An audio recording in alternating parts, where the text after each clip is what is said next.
and Devious, the Line of Duty by Tom Godwin, originally published in Analog Science Fact and Fiction, December 1962. Narrated by Tom Trussell. "We're almost there, my boy." The big grey-haired man who would be Lieutenant Dale Hunter's superior, Strategic Services Special Agent George Rockford, opened another can of beer, his fifth. "There will be intrigue already underway when this helicopter sets down with us. Attempted homicide will soon follow.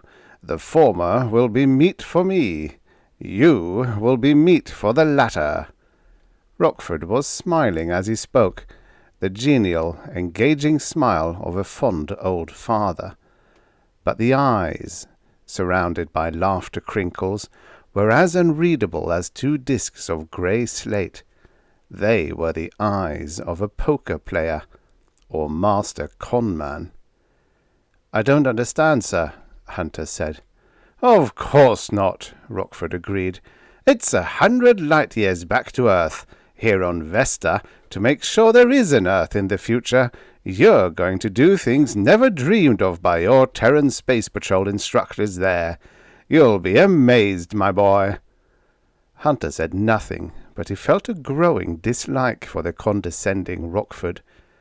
Only a few weeks ago, President Discar himself had said, "For more than a century, these truly valiant men of the Space Patrol have been our unwavering outer guard, have fought and died by legions, that Earth and the other worlds of the Terran Republic might remain free."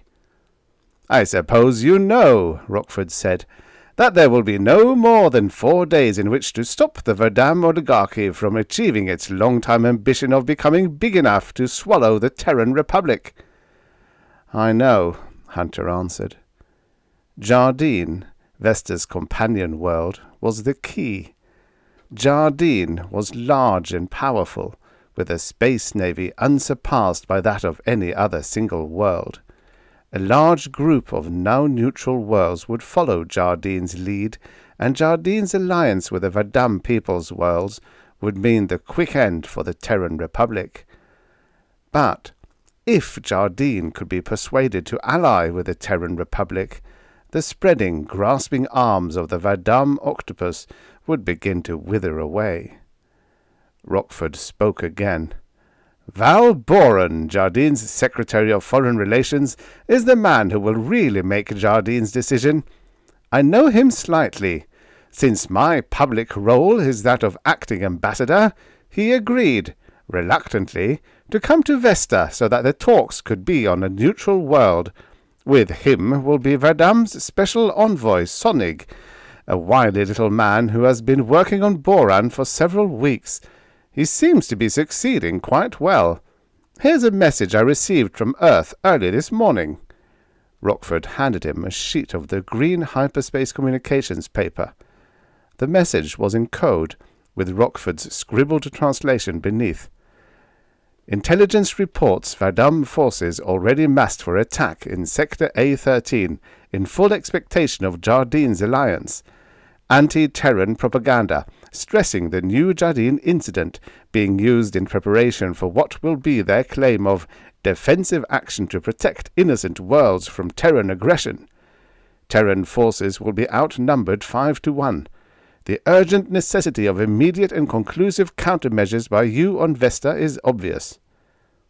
Hunter handed the paper back, thinking, "It's worse than any of us thought," and wondering how Supreme Command could ever have entrusted such an important task to a beer-guzzling old man from Strategic Service, a branch so unknown that he had never even heard of it until his briefing the day before he left Earth. He saw that they had left the desert behind and were going up the long slope of a mountain. "The meeting will be on this mountain?" he asked. Rockford nodded.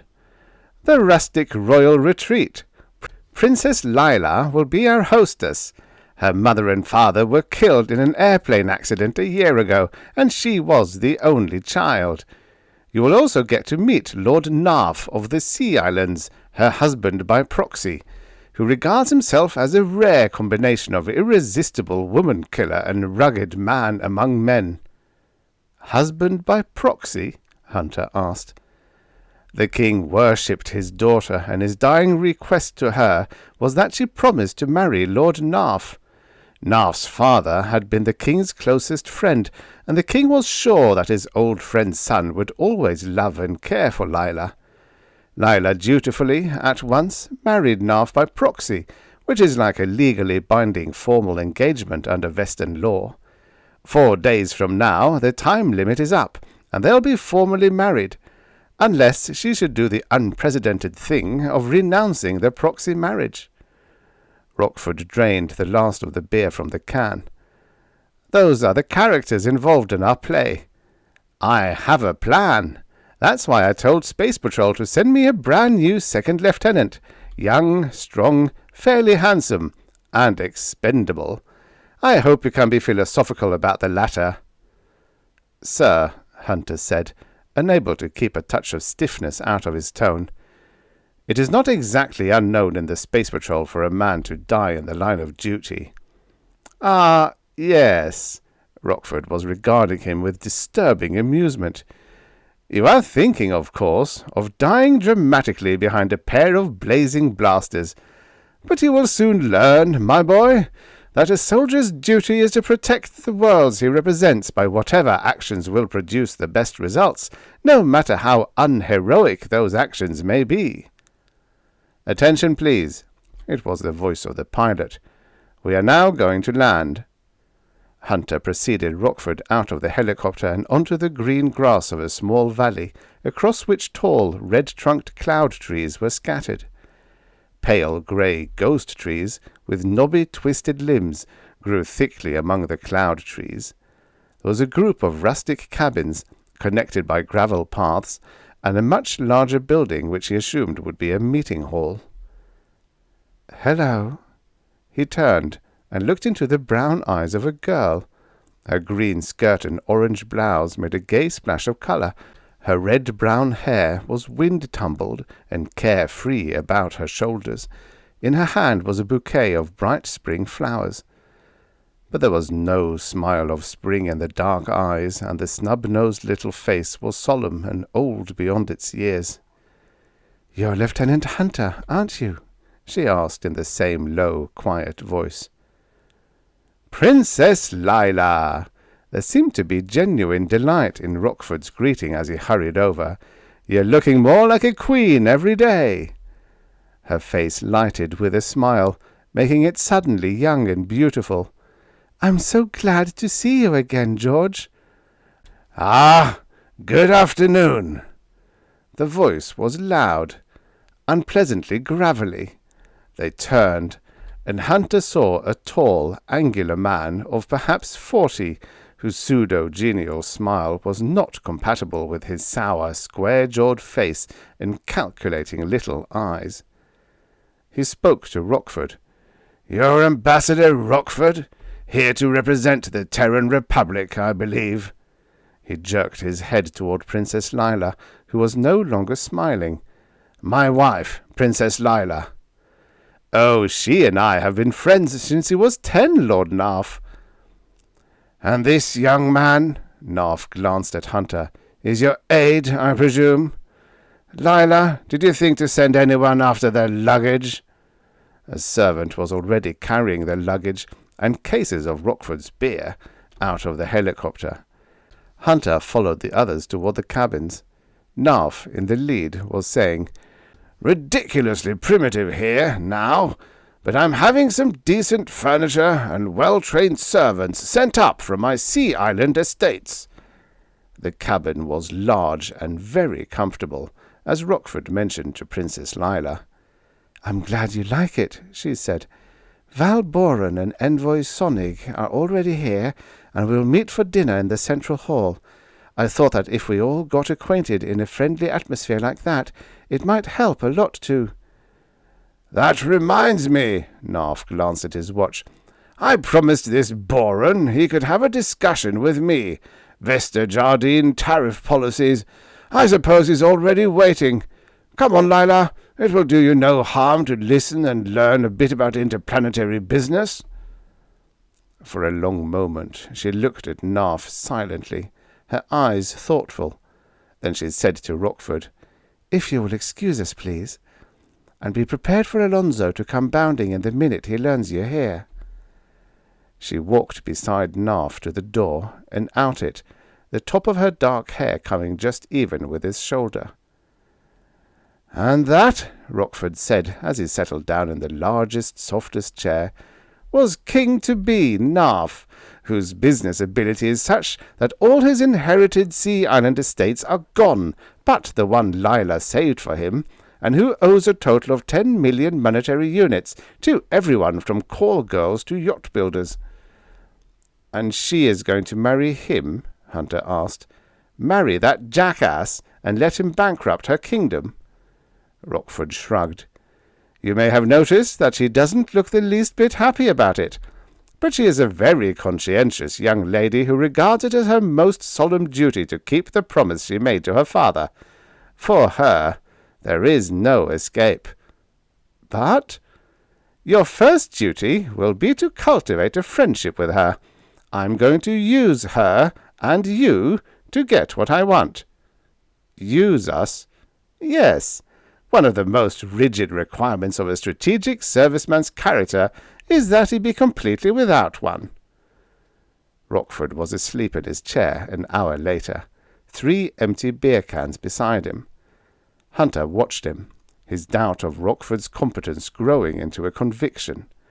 Rockford had spoken knowingly of his plan, and had done nothing but drink more beer. Now he was asleep while time, so limited and precious, went by.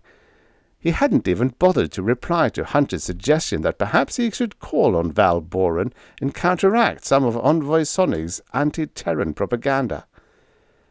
Hunter came to a decision.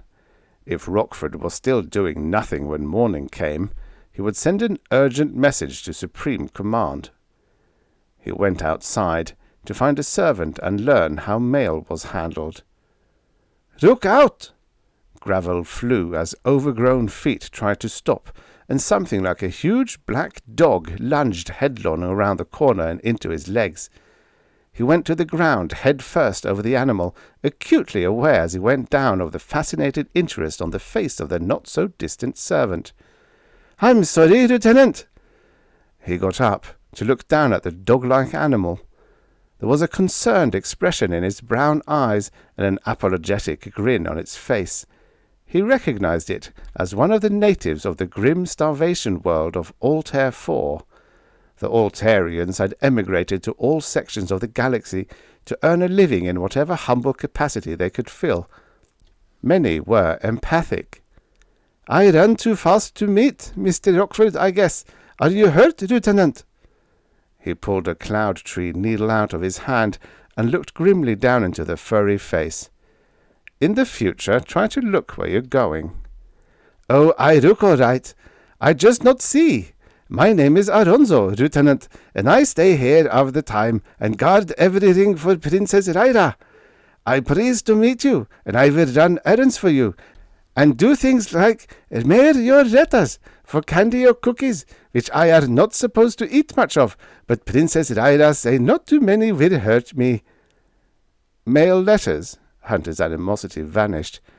"I'm sorry I was rude, Alonso. All my fault.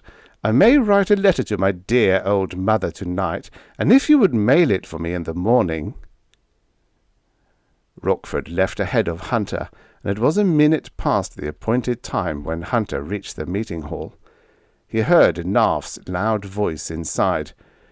"Boren must have stopped to watch the sunset. Told him I wanted everyone here on time." The low voice of Lyla said something, and Narf said, "Not necessary for you to defend him, my dear. I made it plain to him." A new voice spoke from behind Hunter. "It seems I have annoyed Lord Narf."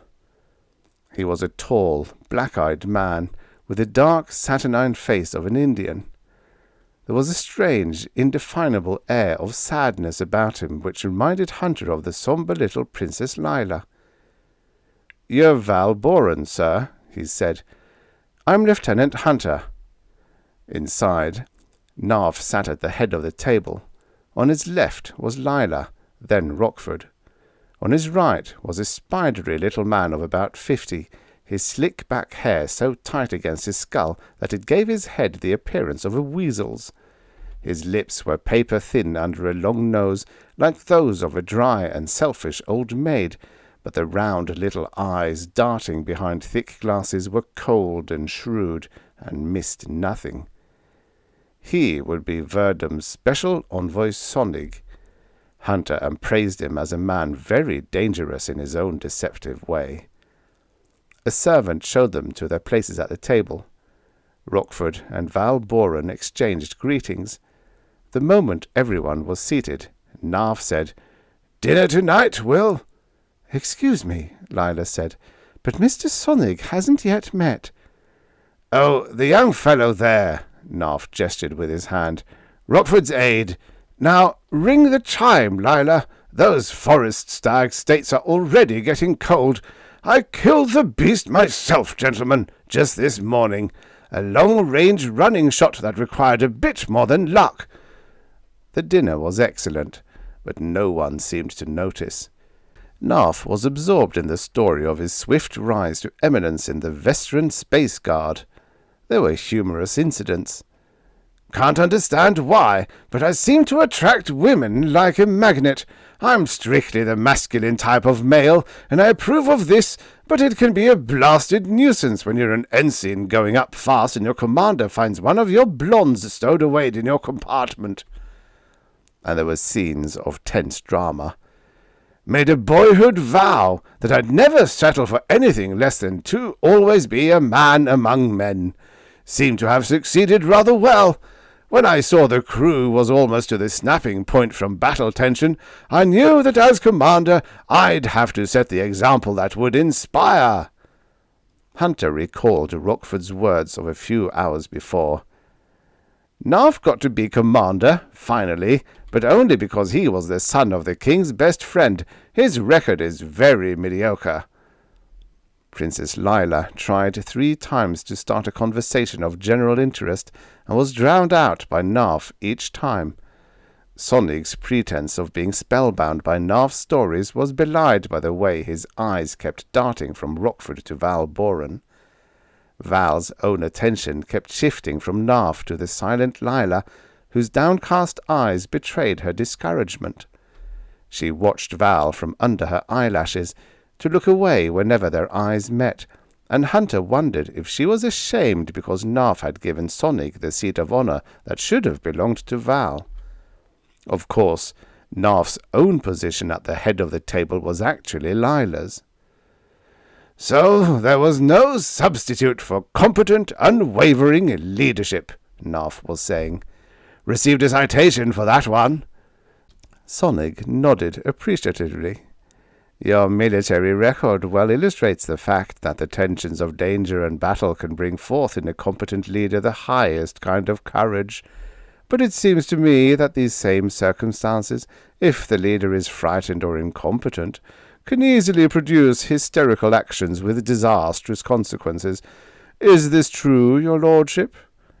Rockford was watching Sonig intently, and Hunter saw that there was an eager anticipation in Sonig's manner. "You are quite right," Narv answered. "I've always had the ability to remain cool in any crisis. Very important. Let a commander get rattled, and he may give any kind of an order, like the new Jardeen incident." A frozen silence followed the last 5 words. Hunter thought, so that's what the little weasel was fishing for. Rockford quietly laid down his fork. Val's face turned grim. Lyla looked up in quick alarm and said to Narv, "Let's not—" "Don't misunderstand me, gentlemen," Narv's loud voice went on. "I believe the commander of the Terran cruiser wouldn't have ordered it to fire upon the Verdam cruiser over a neutral world such as New Jardeen if he had been his rational self. Cold War battle nerves. So he shot down the Verdam cruiser, and its nuclear converters exploded when it fell in the center of Colony City. Force of a hydrogen bomb. 40,000 innocent people gone in a microsecond. Not the commander's fault, really. The fault of the military system that failed to screen out his unstable officers. Yes, your lordship.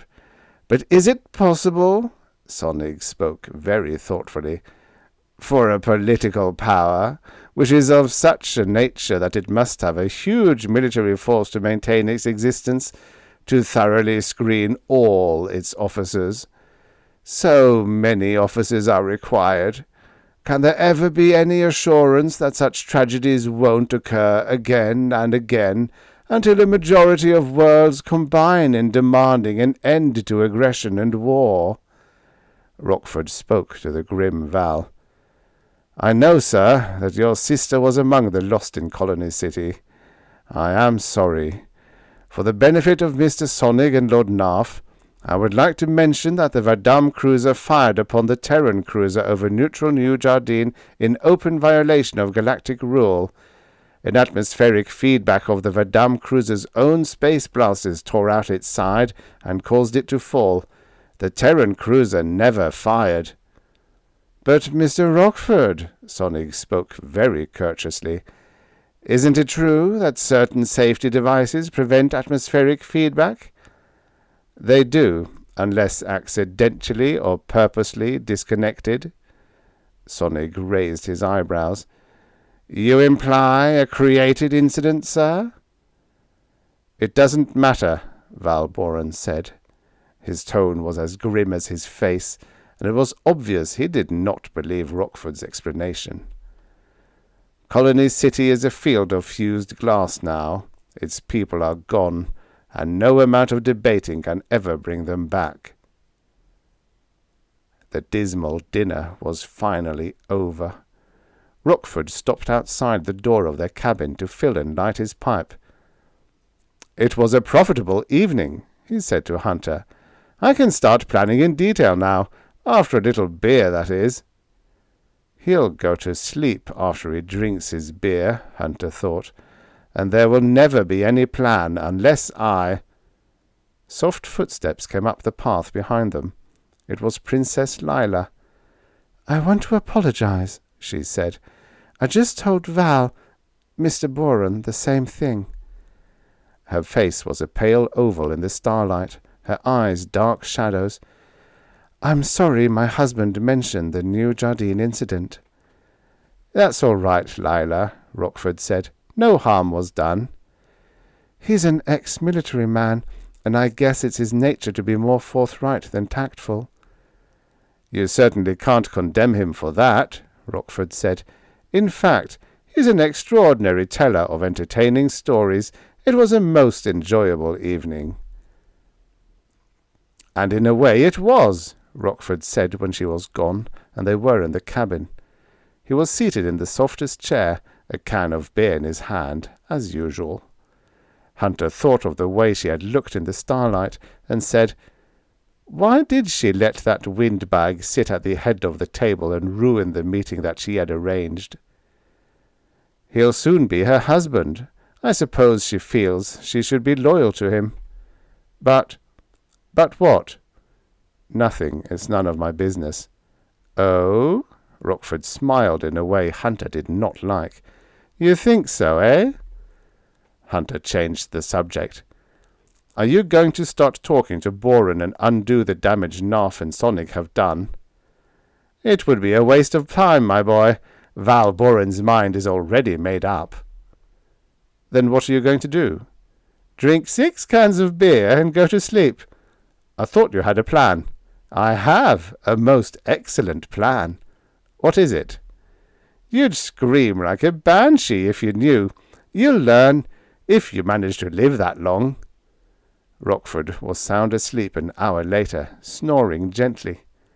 Hunter sat thinking, hearing the steady murmur of a voice coming from Val Boran's cabin. Sonig's voice, using every means of persuasion he could think of at the moment, capitalizing on the New Jardeen incident and Boran's withheld grief over the sister he had lost. and the Terran Republic's representative was sprawled, fat and mindless in a fog of beer fumes. Hunter hesitated no longer. The fate of Earth and the Terran Republic hung in the balance, and time was desperately limited, if there was now any time at all. He took paper and pen and began the urgent message to Supreme Command, headed Top Emergency. It would be sent via hyperspace communications from the city and would span the 100 light-years within seconds. He was up before Rockford the next morning and went out into the bright sunlight. He looked hopefully for Alonso, not wanting to be seen mailing the letter in person. Rockford, despite his drunken stupors, could be shrewdly observant, and he might deduce the contents of the letter before Supreme Command ever received it. He was some distance from the cabin when he heard the pound of padded feet behind him.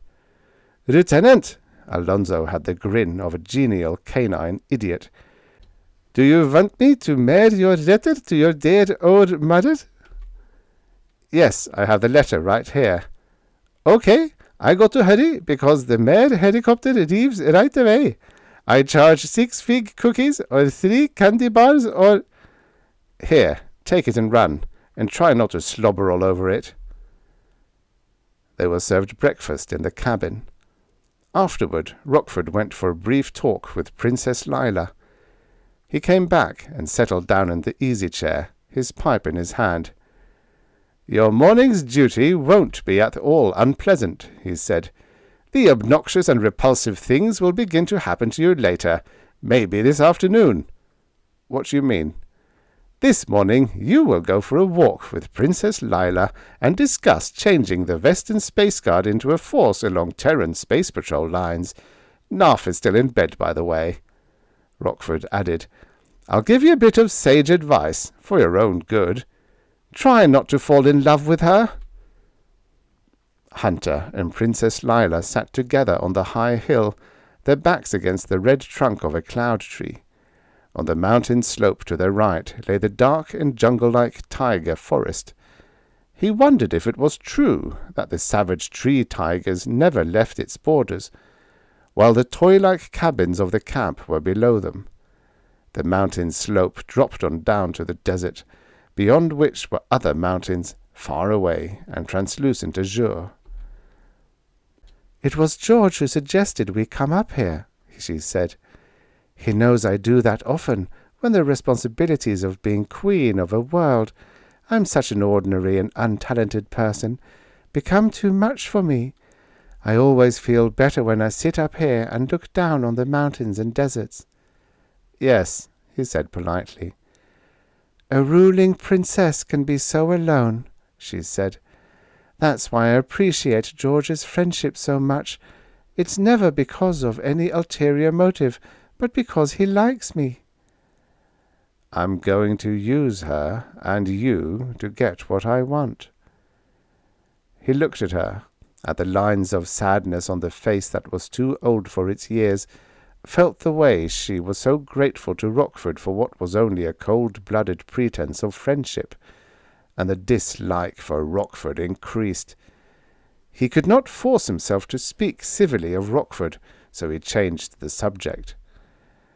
"I understand you wanted to talk to me about the Space Guard." "Yes. Even a neutral world can't feel safe these days, and George suggested that." "I'll be glad to help all I can. Of course, the change will require time." "I can understand that. They say you Space Patrol officers begin training at 16 after passing almost impossible qualification tests." "The tests can seem extremely difficult to a farm boy from Kansas. Kansas?" Her eyes lighted with interest. "My grandmother was from Kansas. She used to tell me about the green plains of grain in the spring, and how different they were from the deserts of Vesta." It was almost noon when he took her hand and helped her to her feet, realizing guiltily that they had talked all morning without ever getting back to the cold, dry facts of military efficiency. "It was nice to talk up here this morning," she said. She looked down at the cabins, and the shadow fell again across her face. "But nothing down there has been changed by it, has it?" He held to her hand longer than was necessary as they went down the steep part of the hill. She did not seem to mind. When they reached the cabin, she said, "It's still a little while until lunch. Time enough for you to give me a rough outline of the Space Guard change." Everything inside the cabin was feminine. None of Narf's possessions were visible. There was a heavy door leading into Narf's half of the cabin with a massive lock. Hunter worried if it was left unlocked at night, thought of Narf's sour face and leering little eyes, and found the thought repulsive.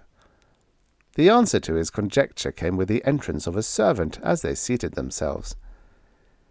"By your leave, your highness," the servant said, bowing. "I came to make Lord Narf a key for that inner door." "A key?"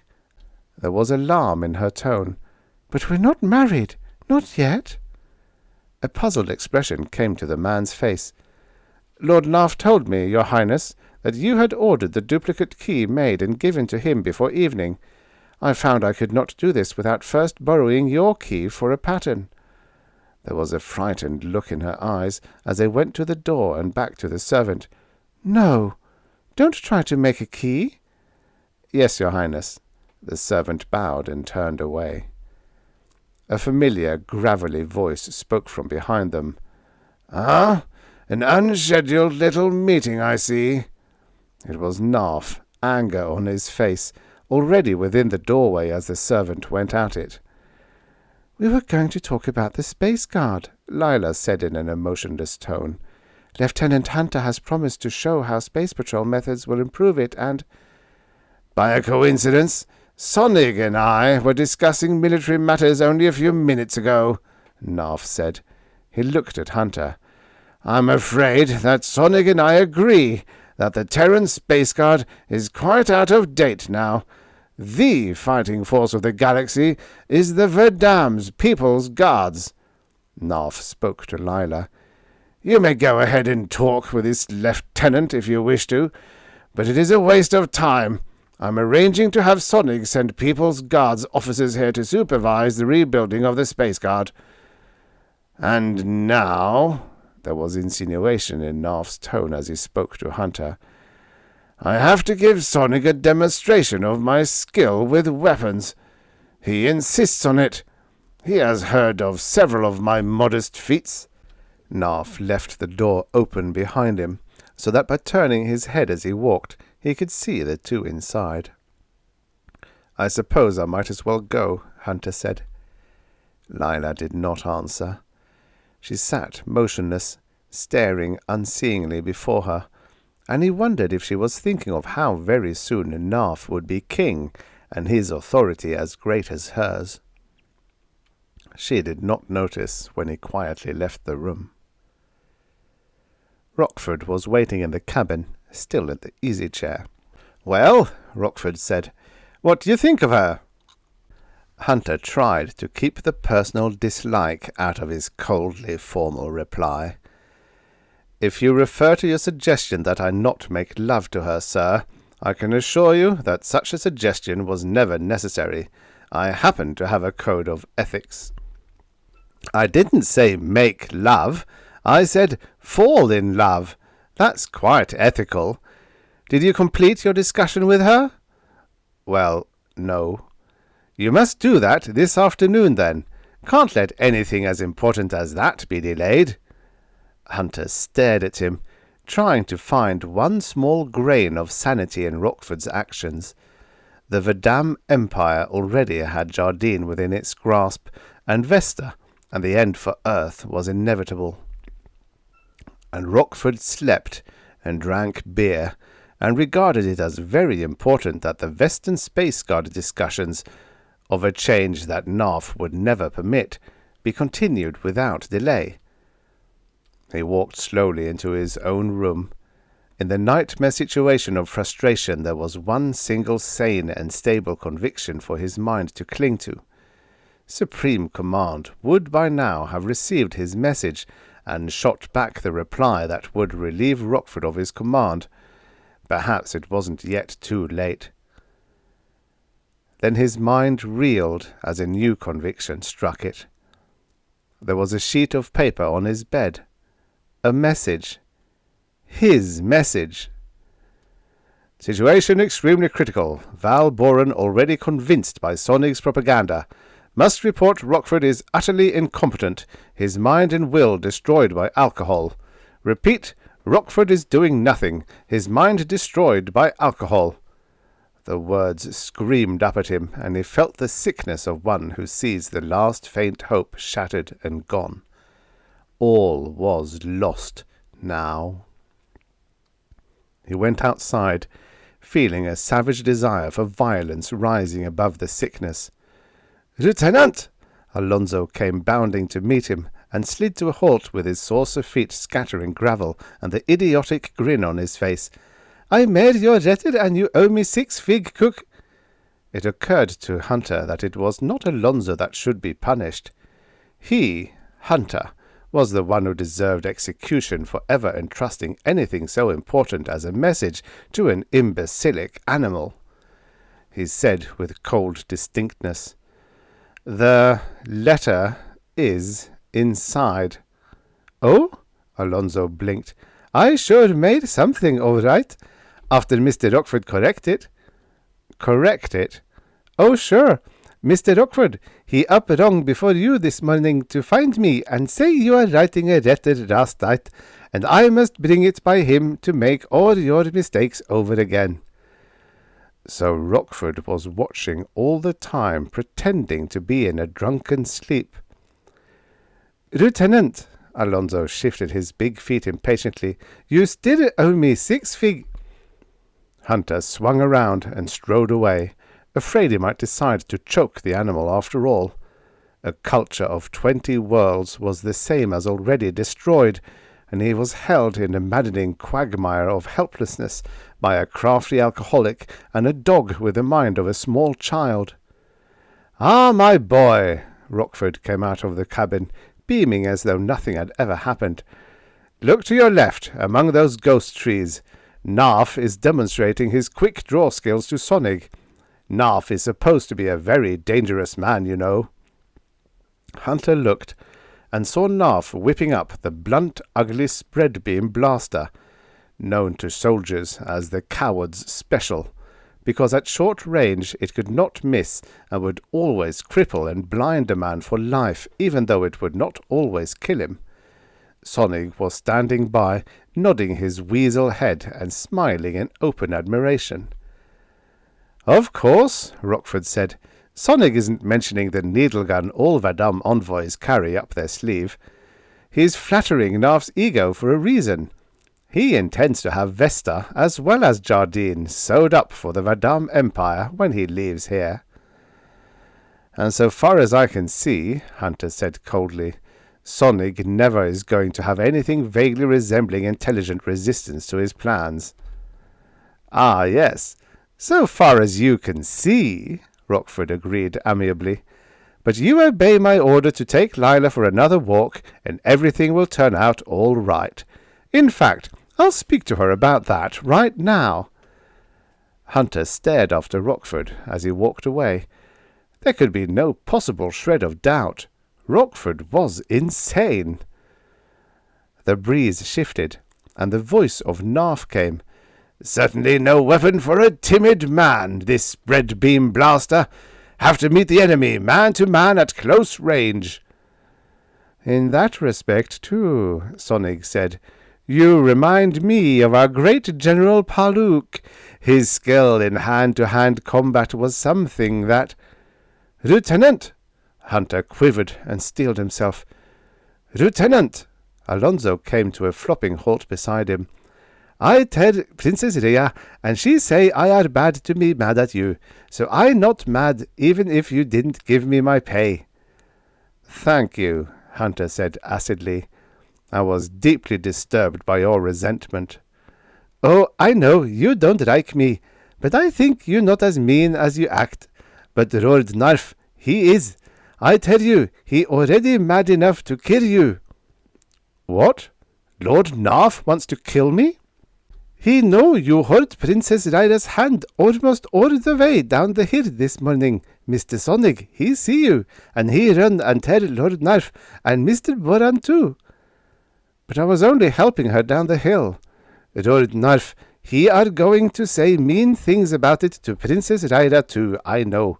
He are always saying mean things to my Princess Lyla. Alonso sighed, a sound strangely human-like in its sadness. Who will watch over my Princess Lyla after she married Lord Narf? He said. The first thing to go around here will be that stupid blabbermouth animal that are not worth what it costs to feed it. I think maybe he are afraid that if he ever hit my Princess Lyla, I will kill him. The brown eyes looked up at Hunter, and suddenly they were unlike he had ever seen them. Cold, with deliberate decision. I will, too. Hunter was still standing by the cabin, thinking of what Alonso had said when Rockford returned. I also stopped by to see Val Boran, Rockford said. While you're off with Lyla, we'll go to the city. Lyla is giving us free access to the Royal Library, and the records of a neutral world carry more weight than anything I could say. Not that it's going to change his mind any, but it will give me a chance to work on him in another way. Rockford went into the cabin as Val Boran came up the path, Princess Lyla walking beside him. She was saying, And anything we have in the library is yours for the asking. They were close enough for Hunter to see her expression as she looked up at Val, and added with what seemed a touch of wistfulness, I'll be glad to go in with you and Mr. Rockford and do what I can to help if you want me to. Lyla! It was the grating voice of Narf, who seemed to have the ability to materialize anyway. I'm sure the man knows his business. Besides, I want to talk to you about something as soon as I have finished my discussion with Mr. Sonig. With that, Narf started on toward his cabin. Sonig, close behind him, paused long enough to bow to Lyla and say with a meaningless smile, Good afternoon, Princess Lyla. Your husband was just demonstrating his marvelous skill with weapons. I would very much dislike, the little eyes darted to Hunter and back again, being the man who aroused his lordship's wrath. Then Sonig followed Narf, with one last flickering glance at Hunter to see how the remark had fallen. Rockford came out of the cabin with his briefcase and said to Val, Are we ready to go? I just told Val, Lyla spoke quickly, that I would be glad to go along and help any way I can. The words were addressed to Rockford, but her eyes were on Val with the same wistful expression. Do you want me to? Val answered her with cool, formal courtesy. The librarian can find all the records we will need, Princess Lyla, without our interrupting your schedule for the day or your discussion with your husband. Thank you very much. For an instant Lyla's face had the hurt expression of a child rebuffed without reason. Then she looked away, and Val turned to Rockford and said, I'm ready when you are, sir. Lyla watched them walk away, and she was still watching when the helicopter had lifted into the air and faded from sight. Hunter hesitated, then spoke to her. I understand you want to talk more about the Space Guard, Princess Lyla. Princess Lyla! Her lips curled as she turned to face him, and she seemed to spit the words at him in sudden, unexpected resentment. I love the meaningless sound of my official figurehead title. It's so much better than being regarded as a living person with feelings that can be hurt. But he floundered, not quite sure what had caused her reaction. She made a visible effort to compose herself. I'm sorry, she said. I suppose my husband is quite right. An immature female has no business trying to rule a world, and the sooner the marriage is confirmed, the sooner a competent man can take over the job. No, he said, I think... He decided that what he thought had better be left unsaid. She looked toward the cabin she shared with Narf. Let you know when we can talk. She went back toward the cabin, walking slowly. From inside Narf's half of it came the sound of Narf's voice as he spoke to Sonig. "Of course, this collection of heads is nothing compared with what I have in the Sea Islands, but some interesting stories here. Take that snow fox there." Hunter sighed and saw that Lyla had stopped before her door, as though dreading to enter. Narf's voice droned on. "Only wounded, so I finished it with a knife. Even with its heart half cut out, it still wanted to live. Beautiful pelt. Coat for Janely, the striptease queen.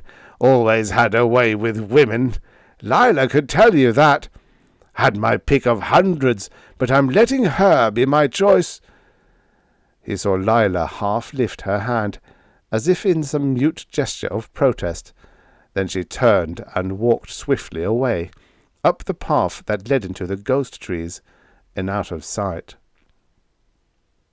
He waited, but she did not come back. He went into his cabin and moved about restlessly, hearing again Narf's sadism and sex boasting, and seeing again how she turned and almost ran from it. "Lieutenant!" Alonso was panting, a look of frantic appeal in his eyes. "Please help me! Princess Lyla! She will die!" He felt his heart lurch. "She's hurt?" he demanded, and was already on his way to the door. "She are about to cry, and she are going to where the tree tigers live. They will kill her. Please come with me." He asked no more questions, but went out the door and up the path, Alonso running ahead of him. The ghost trees grew thinner as they went up the mountain slope, and the blue-green fern-like trees of the tiger forest began to appear. They grew thicker and thicker, until the ground was black with their shadows, and the midday sunlight was filtered out by the foliage overhead. Alonso was trailing her, his nose to the ground, and Hunter hurried close behind him, watching for the red and white of the clothes she was wearing, and hoping they would not find her too late. They were deep in the forest when they found her.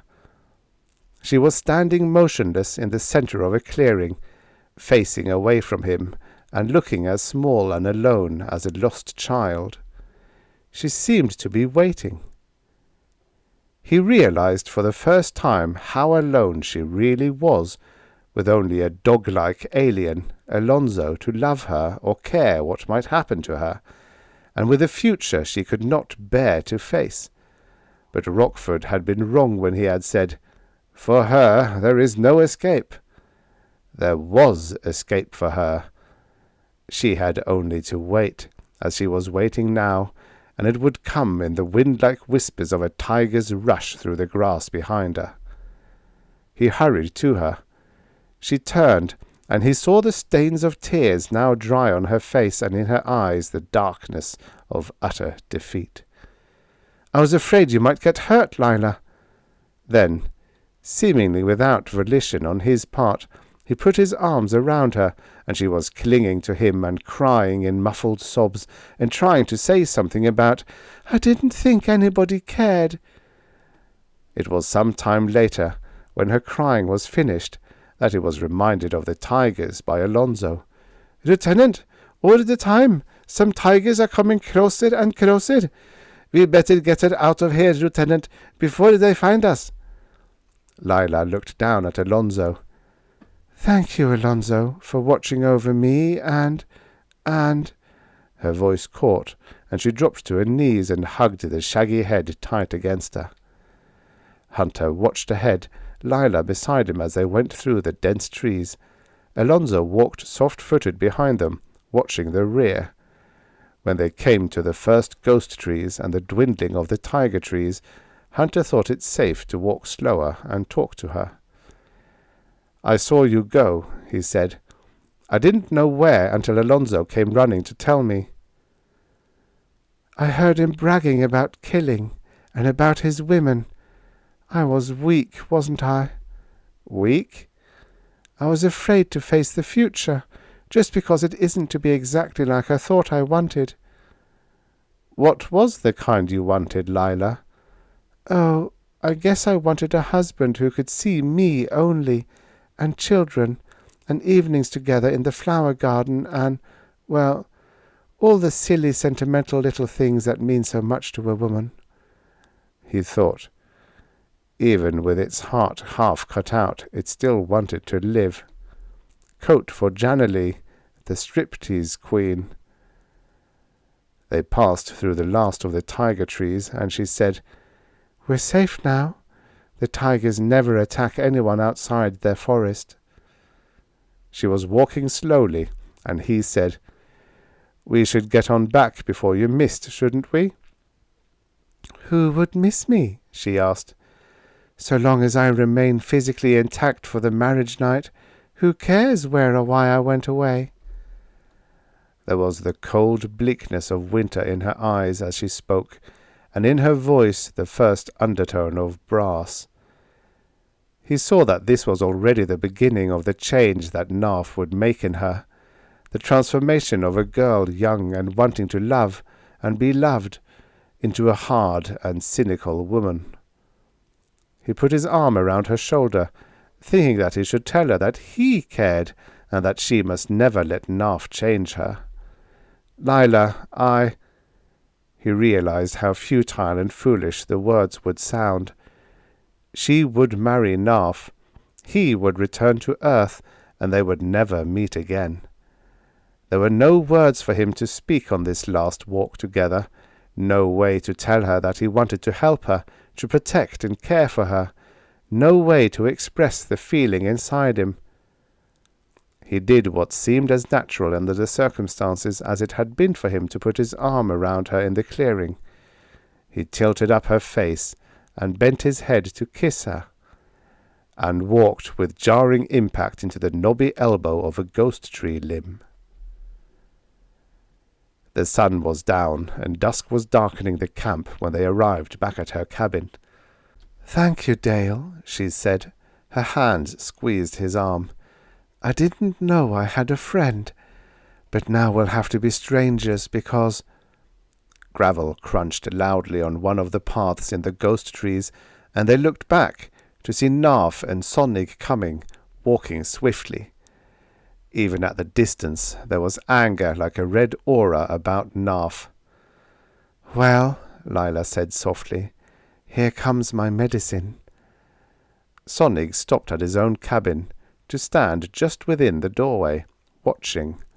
Narf strode on and stopped before Hunter and Lyla, his face twisted with savage hatred as he looked at Hunter.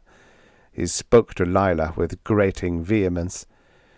"You've done an excellent job of making an ass of yourself, and of me, haven't you? Come on in the cabin." Narf seized her by the arm, towering over her as he jerked her around toward the door. Hunter stepped quickly forward, feeling the hot flash of his own anger, but there was the paleness of Lyla's face as she looked back, an appeal on it that said, "No." He stopped, realizing that Narf would not physically harm the woman who would make him king of Vesta, and that any interference on his part would only make everything the harder for her. He watched the two go into the cabin, into Lyla's half, and Narf slammed the door shut behind them. There followed the quick bang of windows being closed, and then Narf's muffled tirade began. "May think I'm a fool. I'm going to tell you a few things." Sonnig was still standing within his doorway. Hunter knew, without seeing it, that the thin-lipped smile would be on Sonnig's face. He turned and walked back to his own cabin. There was nothing he could do but withdraw, and listen from a distance, and be ready to act if it seemed she was in danger. He sat on his doorstep in the darkness, hearing occasional phrases in Narf's unrelenting abuse. One was, "So prim you had to countermand my order for a key to that lock. Then you went out to play with that second lieutenant." Alonso materialized out of the darkness, coming as silently as a shadow. He was no longer the bumbling clown. The idiotic grin was gone, and his eyes were green fire, slanted and cat-like, his teeth flashing white in a snarl as he looked back toward the sound of Narf's voice. "She had my Princess Lyla," Alonso said. "He had cursing head. If he ever hurt her, I will tear out his throat and his river. He won't hurt her, Alonso, Hunter said, wishing he could be sure. He'll only use words on her. He never asked her why she ran away. He only curse her and threaten her because she embarrass him. Embarrass him? He and Sonig, they see you coming out of the forest with your arm around her. They watch with high-powered glasses. But there was nothing wrong in that. They are what Princess Lyla say. She say you only put your arm around her because she are still scared of the tigers. And then he say, what about the other? And he called her awful bad names. What other? Oh, when you are bending down to kiss Princess Lyla and are working into tree. He gulped. They saw that? Oh, sure. Lord Narf are so mad he want to kill you right then. But Sonig say, wait, I have a plan. Then Sonig say, it are too bad we don't have a camera. We could have made that lieutenant the laughing stock of 40 worlds. The thought made Hunter gulp again. What was Sonig's plan that Narf told Lyla about? He asked. Oh, he not tell her. I hear Sonig tell Lord Dwarf when I spy. Sonig say, tomorrow we be friendly and we let those two go for another work in the woods. Then we have cameras with telescope lens, and then they kiss and hug. We take moving pictures. Why, the gutter-bred rat. And Lord Narf say, that is what we will do. And then I will kill him as soon as we have the pictures, and she will have to toe the mark from then on, because if I publicly show the pictures of what she did, she will be ashamed to show her face anywhere on Vesta. Why, he could not think of a suitable expression. And then Sonig say, to make sure she go out tomorrow, you bore her out good, so she will want to cry on the lieutenant's shoulder again. And Lord Narf say, I will be very glad to tell the two-timing hussy what I think of her. Don't worry. Why, she was only a scared girl, and that rat thinks she... Your promise to your dying father, Narf's voice came in accusation. He's gone now, and you can betray him too. Why don't you go all the way in your deceptions? Your father will never know. Alonso said, I think I go back and stay closer to her cabin, Lieutenant. It was an hour later, and Narf's voice had settled to a low, steady growling, when Hunter heard a helicopter settle down near the camp. A minute later, Val Boren was outlined momentarily in the doorway of the cabin he shared with Sonig. There followed the exchange of a few words, interrogation in Val's tone, and then the sound of Sonig's voice alone, which continued for minute after minute.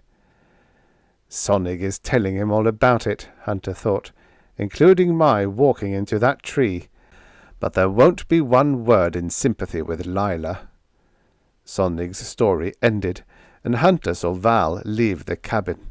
He came straight up the path toward Hunter, looming tall in the darkness as he stopped before him. There was the pale gleam of metal in Val's belt. A blaster. His voice came cold and flat. I want to talk to you, Lieutenant. Hunter sighed, thinking, I suppose he wants to kill me too.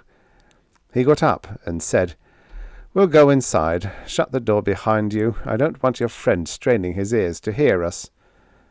Val sat tall, even in the chair, his face like a carving in a dark granite, and his eyes as bright and hard. I understand that you took Princess Lyla into the tiger forest today. Val's hand was very near the blaster. I understand you then played the role of affectionate rescuer. Do you believe that story? Hunter asked. Do you have a different one? You might ask Lyla, or Alonso. Alonso is the one who came to me for help when he saw that she was going out to die. To die? A startled expression came into the black eyes. She wanted to die? I'll tell you what happened, Hunter said, and told him the story, omitting only the embarrassing kissing incident and knowing that Sonig had not. Val was silent for a while after Hunter finished speaking. Then he said, "It isn't for me to comment upon Lord Narf's character or actions. She is his wife by her own choice, but the thought of someone else taking her out and—" "I know. It wasn't so." Then Hunter added, "You think a great deal of her, don't you?"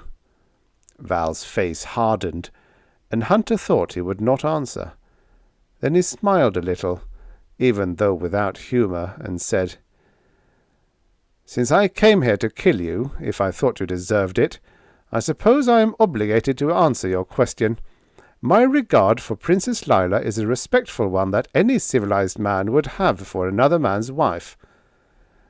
There was an unintended implication in the statement, and Hunter made a conjecture. "You and Princess Lyla were engaged. How long ago?" There was surprise on Val's face, and something like pain quickly masked. "So she's already making it public information?" "No, I learned it from other sources. I don't know, of course, why you persuaded her to break the engagement. That's none of my business anyway." "No," Val said, "it's none of your business. I'll tell you this. I didn't ask her to break the engagement.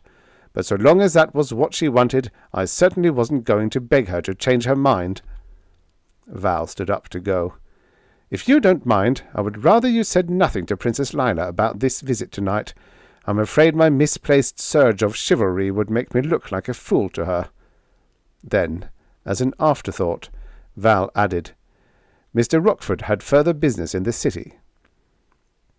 It was late when Narf finally left Lila's part of the cabin. He went to the cabin occupied by Val and Sonig, aroused Sonig, and the two of them went to the helicopter field. Hunter heard the helicopter leaving for the city a few minutes later. Val's cabin remained dark, and after a while the light in Lila's cabin went out. He went to bed, but not to sleep. Over and over, a lonely little Princess Lyla clung to him for comfort, crying, while he held her close. He twisted and turned restlessly as he thought of the hours she had sat alone and unloved while Narf poured out his hatred and fury on her. There was a yearning for her, a desire to hold her and always protect her, that would not let him sleep. And he realized the reason why. He thought miserably, "I'm in love with her." Rockford was in bed, snoring loudly, with 6 empty beer cans on the floor beside him, when Hunter got up. He went outside and found Alonso waiting for him. "They got it all planned to kill you for sure today, Lieutenant." "How?" he asked. "Last night, Lord Narf and Sonig go to the city, and Lord Narf, he hired 4 bad-looking men with brasters, and Sonig hired 4 more that are his countrymen, and they bring these men back, and now they are hiding in the woods. And they also bring back movie cameras with telescope lenses. And Lord Narf rough and say he will marry Princess Lyla today before your dead body is even cool." "Oh?" Hunter said. He thought of the snoring Rockford and his words of 2 days before. If you managed to live that long. How, he wondered, could the lazy old drunkard have made such an accurate guess? "And then," Alonso said, "Lord Narf wake up Princess Lyla. Only I know she wasn't asleep. And he tell her he love her, and have already made all the arrangement for them to get married today, right after lunch.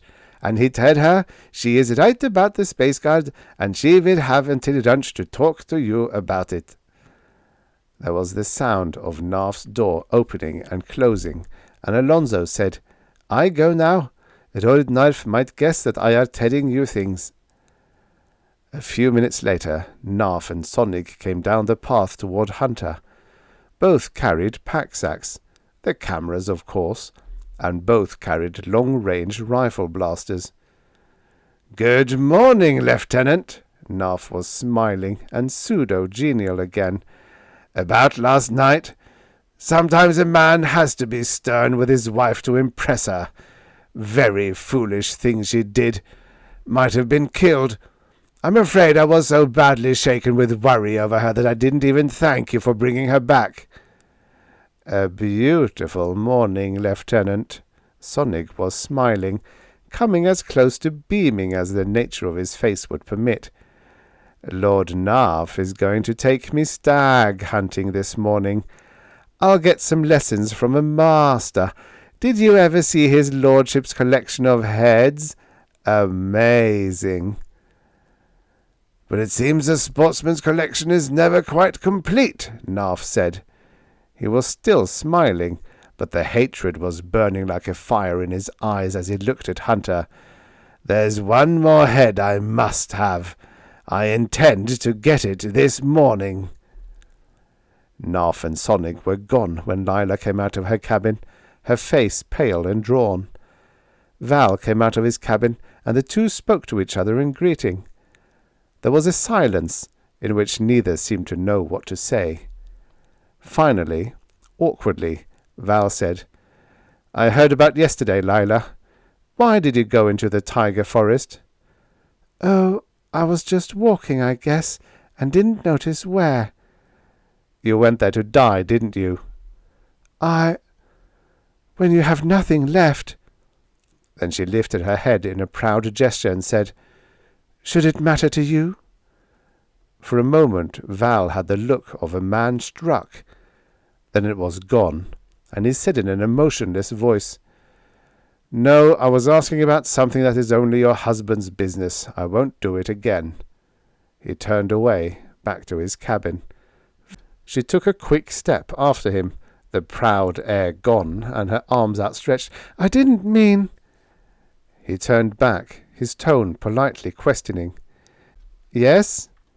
"I only wanted—" Then her arms dropped, and the life went out of her voice. "What does it matter? What does anything matter?" She hurried into her cabin, and the door closed behind her. Rockford spoke from the doorway behind Hunter. "Well, my boy, are you ready for your day's duties?" He followed Rockford inside, where Rockford settled down in the easy-chair and yawned. "I had a rather busy night," he said. "Certain events occurred yesterday afternoon which forced me to change my own plans to some extent, or to set them ahead a day, I should say."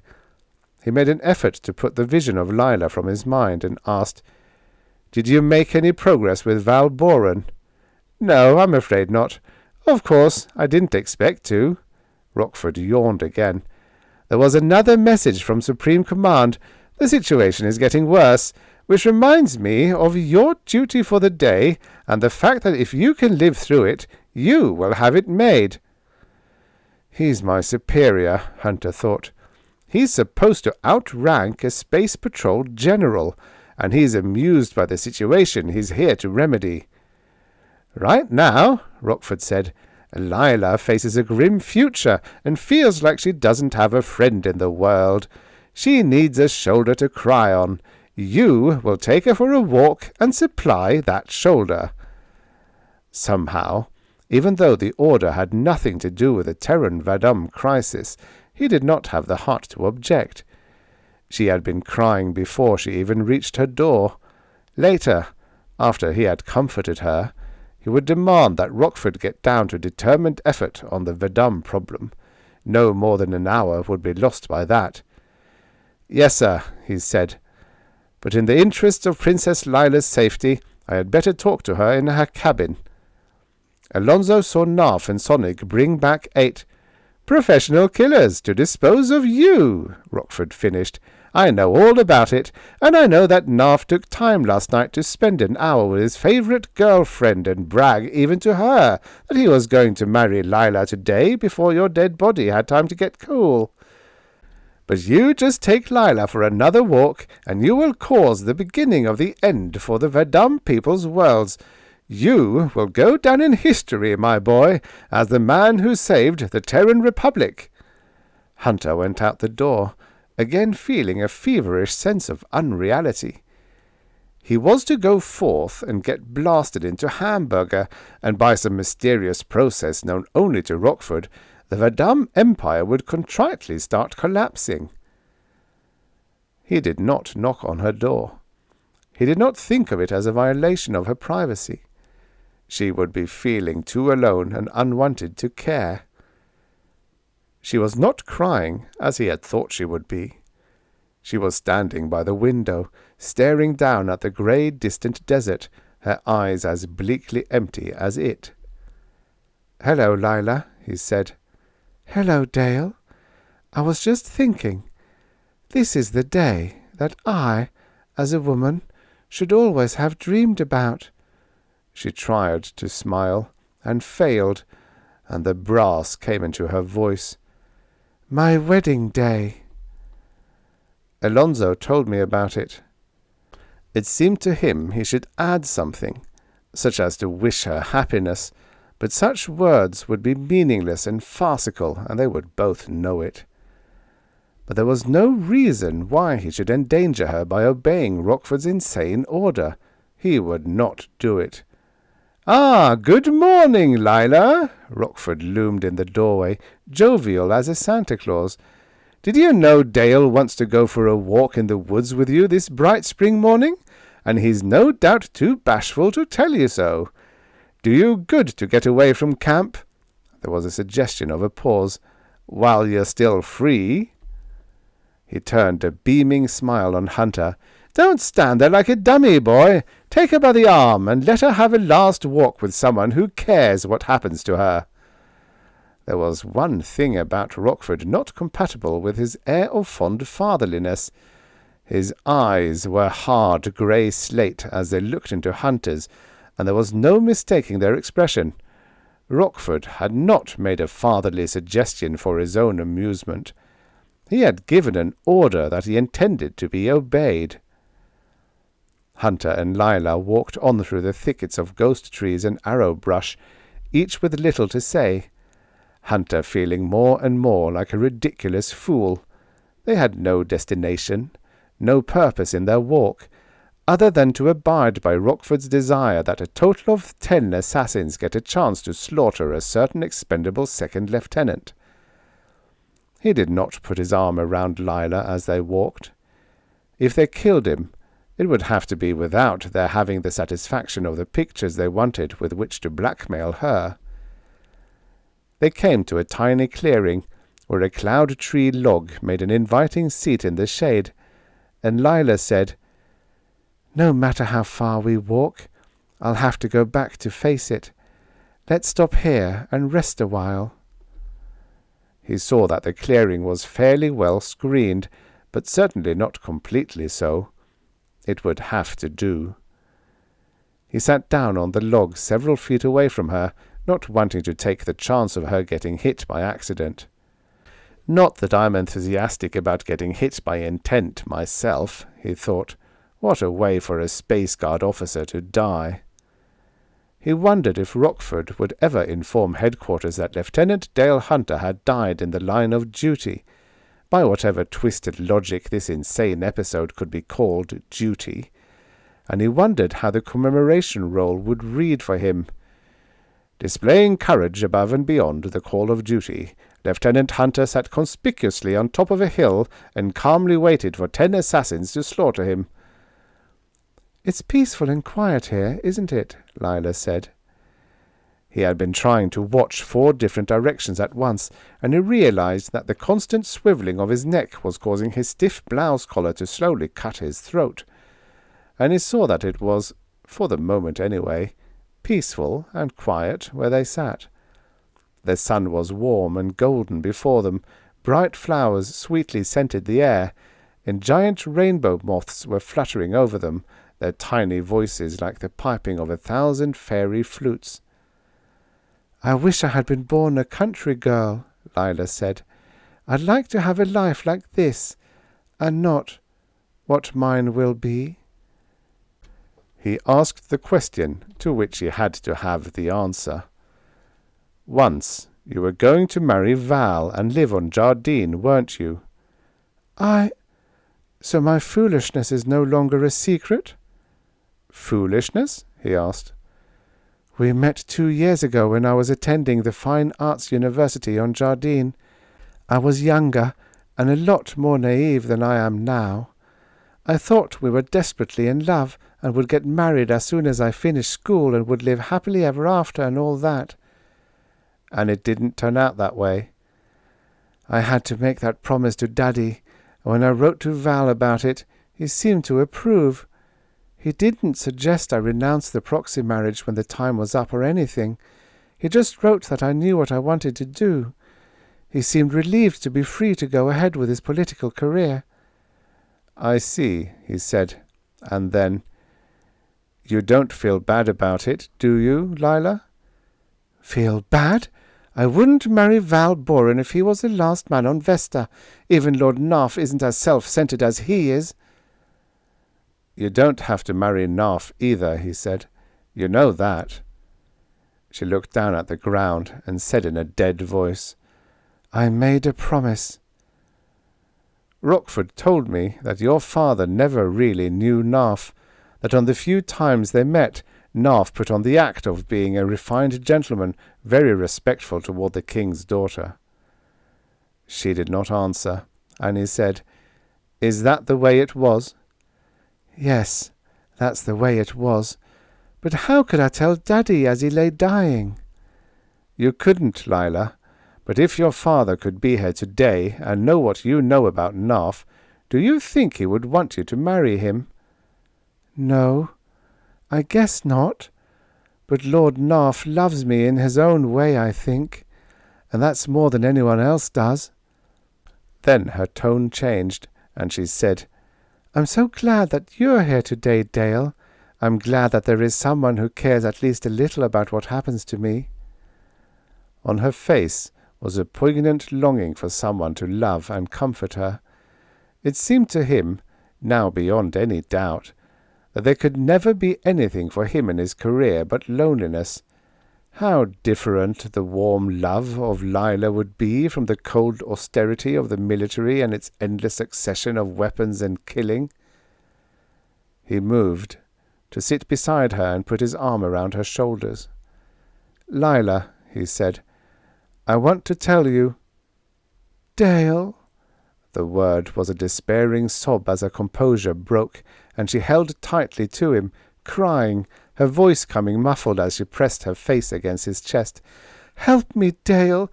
How can I marry that sadistic beast when it's someone else I can't live without, and he doesn't even know I love him?" "But he does." He hugged her closer. "He does know, and he loves you even more than you love him." "Are you sure?" She raised a tear-stained face, hope like sunshine through clouds on it. "Are you really sure Val loves me after all?" "Val?" The revelation was like the stunning concussion shock of a blaster beam passing 2 inches overhead. His vision blurred, and there was a hideous roaring in his ears. She was still holding to him for comfort, and it seemed to him that was wrong. He should be clinging to her for support. "Dale, what's the matter?"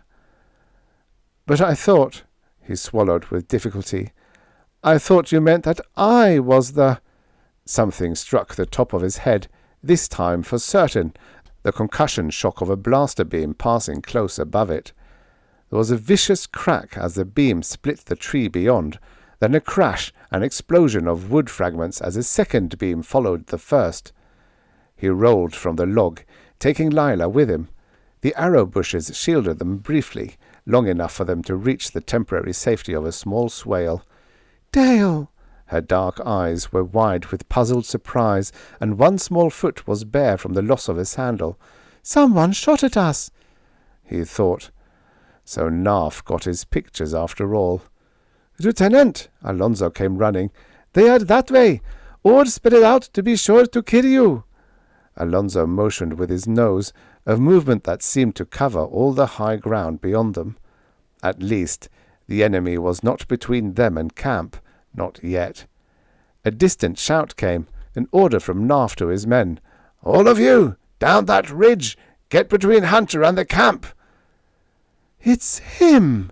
Her fingers gripped his arm. "He wants them to kill you!" They had fired from a distance too great for his own blaster. He could not defy them from where he now stood. "I'll have to try to get within range of them," he said. "I'll go back—" "No!"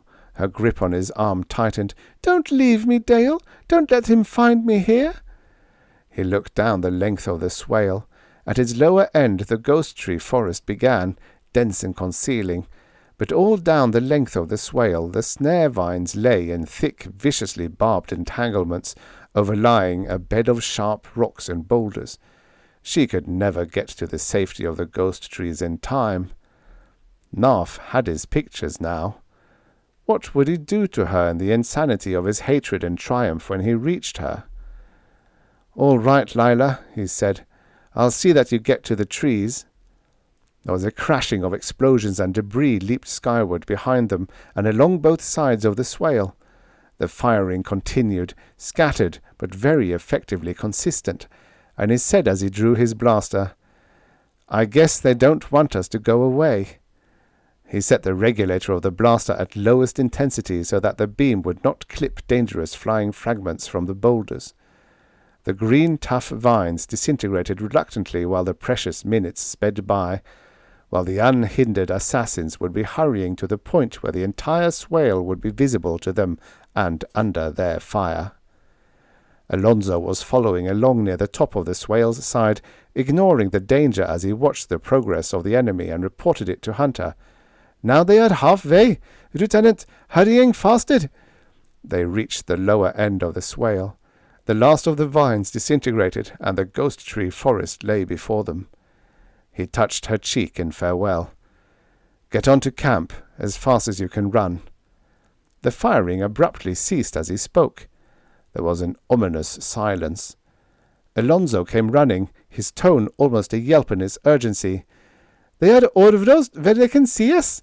We got to get it out of here, Lieutenant. Over quick." "Lyla!" It was the voice of Val, sharp with concern for her. He came running out of the ghost trees, all his cold impassiveness gone. "Are you hurt, honey? Are you hurt?" "You came for me," she whispered the words, her face radiant. Then she ran to meet him, her arms outstretched, crying, "Val! Oh, Val!" Their arms went around each other. Then the woods erupted as 10 blasters laid down a barrage to block any escape to camp. "I'll try to give you a chance to get through," Hunter said quickly. "Be ready for it when it comes." He ran toward the firing line, taking advantage of the concealment afforded by the first fringe of ghost trees. They should be almost within range of his own weapon now. Again, the firing abruptly ceased, as though by some signal. There came the furious raving of Narf. "It's that Boran she wants! Kill him too!" Sonig cursed with bitter rage. "Jardeen is lost to Verdam if any witness escapes, and we'll all hang besides." There was a second of silence, and then Narf's command, "Kill the woman too!"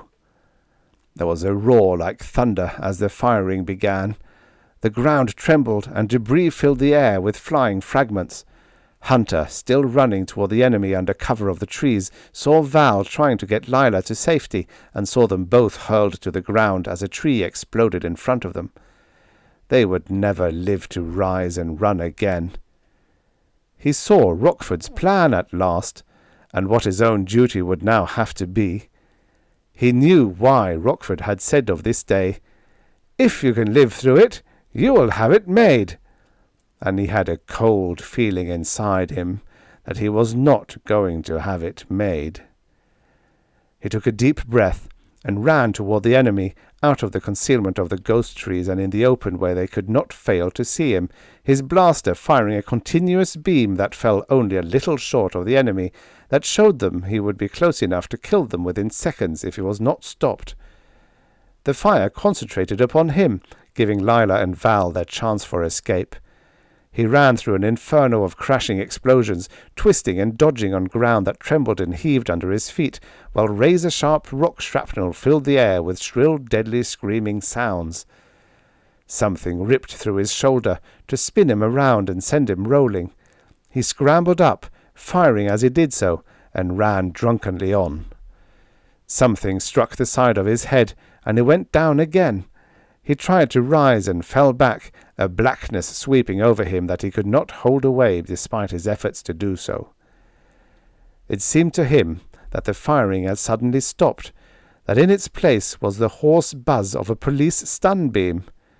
It seemed he saw helicopters overhead, bearing the bright blue insignia of the Royal Guard, and then there was nothing but the blackness. There was a brief, dreamlike return to consciousness. He was in a Royal Guard helicopter, and Alonso was beside him, grinning and saying, "You be okay, I glad, and my Princess Lyla, look at her now, Lieutenant." He saw Lyla, her hand in Val's, and her face was glowing and beautiful in its new-found happiness. Then she was bending down, kissing him and saying, "Dale, Dale, how can we ever thank you for what you did?" When the blackness lifted the second time, he was lying, bandaged, on a cot in the meeting hall, and the voice of Rockford was saying, "Ready to go in just a minute." The hall was filled with members of the royal court who had come for the wedding. He saw the white robes of Church of Vesta dignitaries who had come to officiate at the wedding. Then he saw the 7 grim old men seated at the far end of the table. The Royal Council, with the judicial power to give even death sentences in crimes committed against royalty. Sonig, his face white and staring, was being half led, half carried away from them. Narf, in the grip of another guardsman, was standing before the council and saying in a tone both incredulous and sneering, "Is that my sentence?" "There is a qualification to it," one of the council said. "It seems only just, in view of your crime, that you be tortured until death." The rest of the words were lost as the blackness swept back. But before unconsciousness was complete, when all else in the hall was gone from him, he heard Narf's cry, an animal-like bawl of protest, raw and hoarse with anguish. "Ah, you coming out of it, my boy?" Rockford was standing over him. "They gave you a restoration shot on Vesta 48 hours ago. It will be wearing off in a minute, and your head will clear." He sat up, and the dizziness faded swiftly away. He saw that he was in the compartment of an interstellar ship, and he knew that it was earthbound, and that Vesta and brown-eyed Lyla were now part of the past. "Don't look so sad, my boy," Rockford said. "You'll get due credit and promotion for the invaluable part you played in my plan." "But—" "I know, but she was never yours. You'll find life is full of heartbreaks like that, son." "And we accomplished our mission. Narf's crime neatly invalidated the proxy marriage. Then Lyla set a new precedent by marrying Val that very day. Earth has never had 2 such loyal and grateful friends as Val and Lyla." "You knew all about them, didn't you?" he asked. "Strategic service has to know everything, and I knew they were still in love even though each was too proud to admit it. That's why I had to insist on Val coming to Vesta. After that, it was only a matter of using you to awaken Val to the fact that she did not love Narf, and of taking care of various little details, such as faking an official request for the helicopters to come out 2 hours ahead of time, getting Val off to find her at the proper time, and so on." Rockford smiled at him. "And you learned that an old man's mind can be mightier than the space fleets of the Verdam Empire, and that the line of duty that produces the best results can sometimes be very devious." He thought of the white-faced Sonig and the anguished bawl he had heard from Narf. "I suppose they were going to hang Narf and Sonig at once." "The council would have, no doubt, but Lyla was so happy that she begged the council to give them very light sentences, or just let them go free. So I suggested a compromise. The Royal Council regarded it as very fitting." "What was it?" "For Sonig, no punishment. The murder attempt, being news of public interest, will be broadcast upon Vesta and other worlds, including a factual, unbiased account of Sonic's participation in it.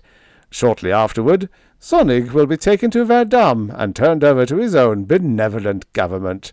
Vesta will file no charges. But Sonic lost Jardeen for his government. They'll execute him for that. Yes, I'm afraid so. Shall we call it poetic justice? What about Narf? His sentence was lifelong exile on his sea island estate. He will be provided with all the luxuries to which he has been accustomed, including a full staff of servants. He will continue to enjoy all his possessions there, including his gallery of nude paintings, his risque films, his pornographic library, and so on. In fact, since he is so fascinated by pornography and such a collector thereof, any pornographic material which might become available on Vesta in the future will be sent to him. That's not right.